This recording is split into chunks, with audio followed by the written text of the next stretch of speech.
Hello, আসসালামু আলাইকুম guys. আজকে আমি আপনাদেরকে দেখাবো কক্সবাজারে সেটাকে বলা হয় খাইশা, আর আমাদের ঢাকাতে সেটাকে বলা হয় সিমের বিচি। দেখতে সেম টু সেম। এখন চলেন আপনাদেরকে দেখাই আমি কি খাবার আমি আসছি সেটা খাওয়ার জন্য।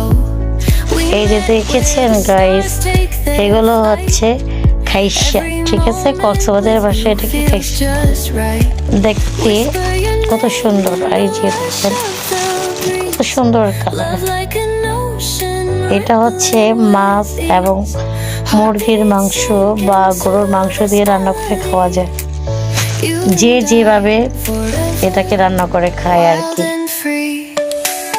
তো আপনাদের যদি ভালো লেগে থাকে তাহলে অবশ্যই আমার চ্যানেলে সাবস্ক্রাইব করবেন, আর বেশি করে লাইক দিবেন এবং শেয়ার দিয়ে পাশে থাকবেন।